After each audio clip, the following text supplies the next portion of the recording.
अल्लाहुम्मा सल्लि अला मुहम्मद व आलिहि व इतरतिहि बिअदादि कुल्ली मालूम लका रब्बि इश्रह ली सदरी व यस्सिर ली अमरी वहलुल उक़दतम मिन लिसानी यफ़क़हू क़ौली। अस्सलाम वालेकुम स्टूडेंट्स, लास्ट टाइम हम लोगों ने एक्सरसाइज 1.3 क्वेश्चन नंबर 4 तक हम लोगों ने क्वेश्चन सॉल्व कर लिए थे। नाउ आज क्वेश्चन नंबर 5 है और उसके बाद कोशिश करेंगे इसको जितने ज़्यादा क्वेश्चन आज हो सके। ओके जी, क्वेश्चन आपके पास वैसे ही हैं, आपने इनको पहले क्वाड्रेटिक इक्वेशन बनानी है, उसके बाद जो है वो आप इसको चाहे 3 मेथड है उनमें से जो सा मेथड चाहें आप लगा लें। मैं शुरू से अब तक फैक्टराइजेशन करता आ रहा हूँ, अगर आपको बेहतर लगती है तो आप उसको फॉलो करें। अगर आपको कुछ चेंजिंग करनी है, क्वाड्रेटिक फार्मूला करना चाहते हैं कुछ स्टूडेंट्स, तो बेशक वो कर सकते हैं। ओके जी, सबसे पहले आपने लेट कर लेना है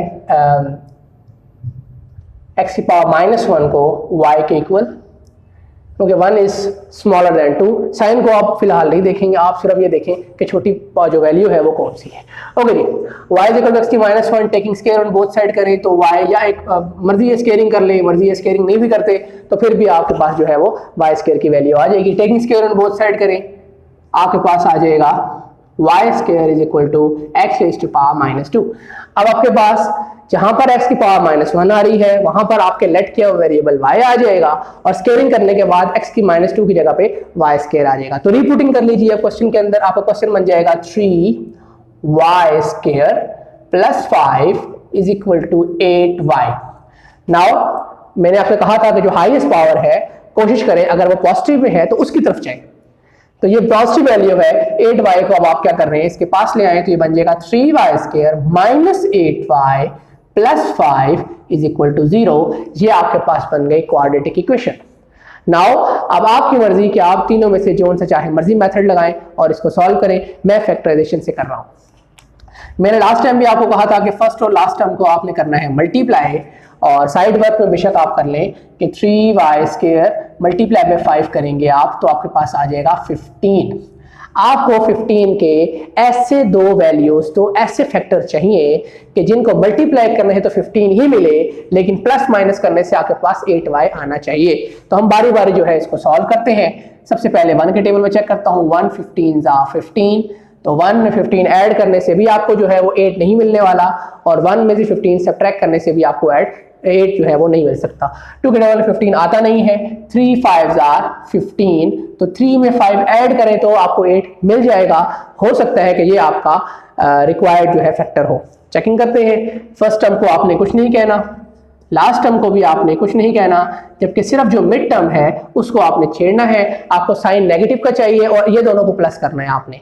तो प्लस करने का एक ही तरीका है, साइन भी नेगेटिव का हो, आंसर भी प्लस हो रहा हो तो माइनस माइनस ही प्लस हो सकता है, और कोई मेथड नहीं। दोनों के साथ माइनस लगाना पड़ेगा। -3y -5y। ओके, अगर बस 4 टर्म्स है, मैंने आपसे कहा था अगर आपके पास 4 वैल्यूज हो तो आपने दो में से कॉमन लेना है। तो फर्स्ट 2 में से आपके पास कॉमन आ जाएगा 3y, यहाँ पर 3 भी आप निकाल चुके हैं, y भी आप निकाल चुके हैं, तो सिर्फ एक y बच गया। माइनस का साइन एज इट इज। मैंने आपसे कहा था कि अगर कोई टर्म आपने पूरी कॉमन ले ली है तो उसकी जगह पे 1 आएगा। उसके बाद इन दोनों में कोई चीज कॉमन नहीं है वेरिएबल में, लेकिन कांस्टेंट इनके कॉमन है। वो क्या है 5, और साथ साइन भी कॉमन है माइनस का, तो -5 आपने कॉमन ले लिया। अब माइनस कॉमन लेने की वजह से अंदर वाले साइन बदल जाएंगे, तो -5 जा चुका है बाहर, y आएगा और साइन आएगा पॉजिटिव का, क्योंकि माइनस ने साइन उनका चेंज कर दिया। नेक्स्ट आपके पास +5 था, लेकिन चूंकि आप माइनस बाहर कॉमन लिया हुआ आपने तो साइन आपका चेंज हो गया, और 5 कॉमन लेने की वजह से आपके पास आ गया 1। अब चूंकि ये ब्रैकेट सेम आई है इसलिए इस बात की निशानदेही करता है, और इस बात का सबूत है कि हमने जो फैक्टर बनाए हैं वो दुरुस्त थे। ओके जी, y -1 मैंने आपसे कहा था कि ब्रैकेट में मौजूद वैल्यू को एक बार लिख देंगे और जो दूसरी वैल्यू नहीं मौजूद उनको आप दूसरी बार लिख देंगे। तो आपके पास जो है वो फैक्टर्स बन गए हैं। नाउ अब आपने दोनों को इक्वल टू 0 रख के आगे सॉल्व करना है, तो आपके पास आएगा y -1 is equal to 0 and 3y -5 is equal to 0। -1 हो रहा है, इक्वल के बाद जाएगा तो 1 हो जाएगा। इसी तरह 3y को यहीं छोड़ें, -5 है तो इक्वल के बाद जाके 5 हो जाएगा। 3 मल्टीप्लाई हो रहा है y के साथ, वहां जाके डिवाइड हो जाएगा। तो y की दोनों वैल्यूज निकल आई हैं, लेकिन आपको ये बात नहीं भूलनी कि आपने जो है वो वेरिएबल जो है वो x फाइंड करना है, जो लेट किया हुआ है वो आपने फाइंड करना है, जो आपको गिवन है डाटा में वो आपने फाइंड करना है, ना कि आपके पास जो न्यू वेरिएबल है वो आपने फाइंड नहीं करना। वो तो आ गया, अच्छी बात है, y तो आपको चाहिए ही था। अब अपने y की जगह पर रीपुट करना है, ओरिजिनल वैल्यू वैल्यू को y लेट किया था x की पावर -1, तो जहां जहां y आ रहा है वहां वहां x की पावर -1 रिपुट कर देंगे। तो यहाँ आ जाएगा x की -1 इज इक्वल टू 1 और यहाँ पर भी आ जाएगा x की -1 इज इक्वल टू 5/3। x की -1 का मतलब यही है कि अगर आप रेसिप्रोकल ले लें इक्वल के बाद वाली टर्म्स का तो यहाँ से माइनस गायब हो जाएगा। लेकिन कुछ लोग ऐसे होंगे जिनको शायद ये बात समझ ना आ रही हो या हजम ना हो रही हो, तो उनके लिए ये मैं लिख लेता हूँ कि x की पावर -1 है। आपने 9th में सीखा हुआ है कि अगर आप वेरिएबल का रेसिप्रोकल ले लें तो उसका माइनस खत्म हो जाता है। तो आपने यहाँ पर क्या किया, x की -1 का रेसिप्रोकल लिया तो वो हो गया 1/x। 1 का रेसिप्रोकल ले तो 1 नहीं आता है, x यहाँ डिवाइड हुआ था वहां जाके मल्टीप्लाई कर दें तो x की वैल्यू निकल आएगी 1।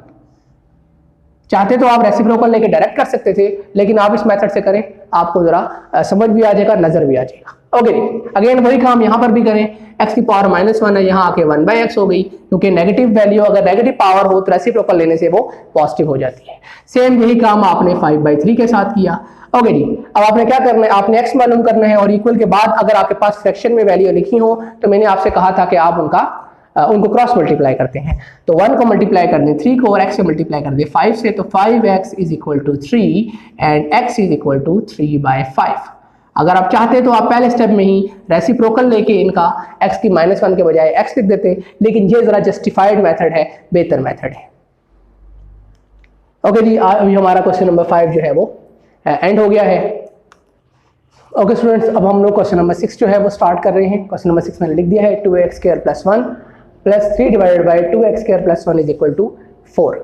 ओके जी, इस क्वेश्चन में देखिए आपके पास x की पावर जो है पहले ही स्क्वायर में मौजूद है, लेकिन डिनोमिनेटर में भी यहाँ पर x का पावर स्क्वायर है। अगर आप एलसीएम लेंगे तो x का स्क्वायर और x का स्क्वायर आपस में मल्टीप्लाई होकर x की 4 हो जाएगी और आपके लिए मुश्किलात पैदा करेगी। तो अब जरा गौर से देखें तो ये भी 2x² + 1 है और ये भी 2x² + 1 है। अगर मैं इन दोनों सेम वैल्यूज को किसी एक वेरिएबल के इक्वल लेट कर लूं तो मुझे जो है वो इन दोनों की जगह पे एक ही वेरिएबल पुट करने से आसानी हो जाएगी। ओके, स्टार्ट करते हैं। लेट करता हूं मैं, let y is equal to 2x² + 1। तो ये 2x² + 1 यहाँ पर भी था, यहाँ पर भी था, इसलिए मैंने उसको एक सेम वेरिएबल के इक्वल लेट कर लिया। अब मेरे पास जो क्वेश्चन की शक्ल बन गई है वो क्या है जनाब, y + 3 divided by y is equal to 4। कोशिश कीजिएगा y और 4 में आपका डिफरेंस हो।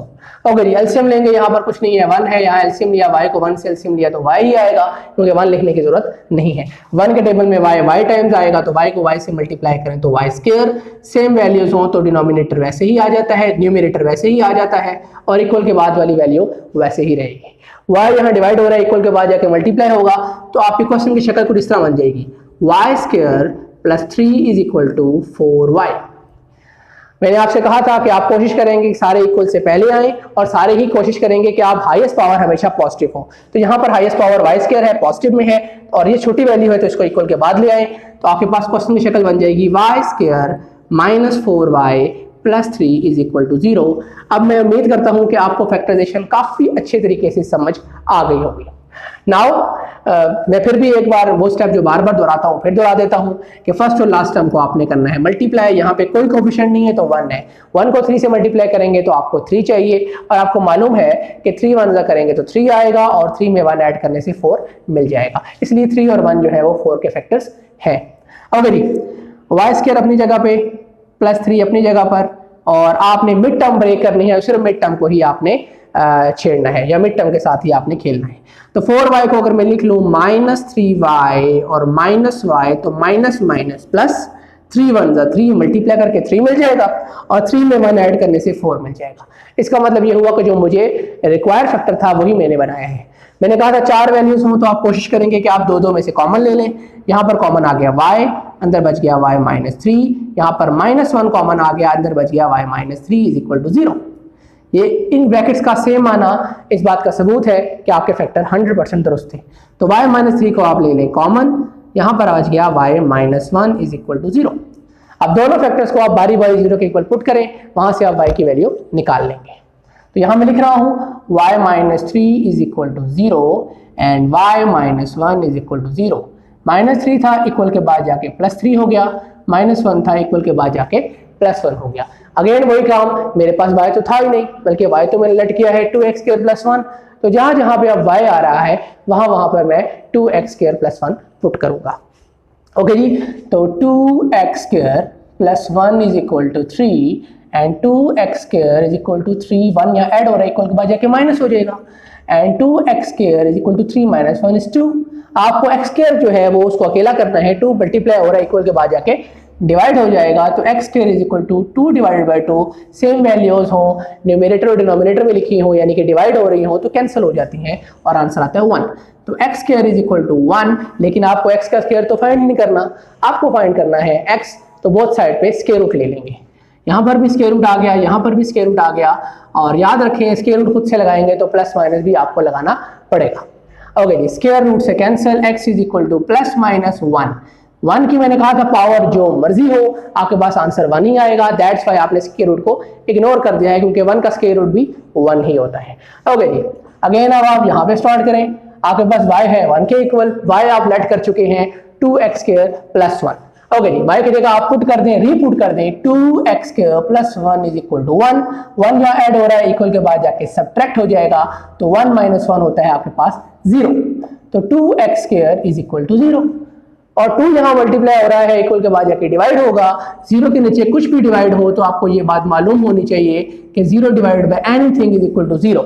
डिनोमिनेटर में कभी 0 नहीं आ सकता, बट न्यूमरेटर में अगर 0 आए और डिनोमिनेटर में कोई वैल्यू हो तो आंसर आपके पास 0 आता है। Again taking square root on both side, 0 का स्क्वायर रूट भी क्या लेंगे, आपके पास 0 ही आएगा। 0 के साथ ना तो प्लस लगाते हैं ना तो माइनस, क्योंकि ये एक न्यूट्रल वैल्यू है। और मुझे उम्मीद है कि अब यहाँ तक आपको बेहतर अंदाज में मैं समझा पाया होगा। ओके जी, आज का हमारा लेक्चर यहीं पर जो है वो इख्तिताम को पहुँचता है। क्वेश्चन नंबर 5 और क्वेश्चन नंबर 6 हम लोग कर चुके हैं। मेरी कोशिश होगी कि मैं नेक्स्ट क्लास में आपको बाकी के क्वेश्चन जो है वो करवा दूँ। निस्बतन अगला क्वेश्चन जो है बिल्कुल सेम एज इट इस तरह ही है, आप कोशिश करेंगे तो आप वो कर सकेंगे। और काइंडली जो है वो हमारा चैनल सब्सक्राइब भी कीजिएगा अगर आपने अभी तक नहीं किया, और अगर किसी किस्म का आप फीडबैक देना चाहते हैं कमेंट में सेक्शन में लाजमी बताइएगा। अगर कोई चीज़ आपको समझ ना आई हो या किसी किस्म का कोई इशू हो तो आप मुझे कमेंट सेक्शन में बता सकते हैं। मेरी तरफ से आज का लेक्चर एंड हो गया है। अल्लाह हाफिज़।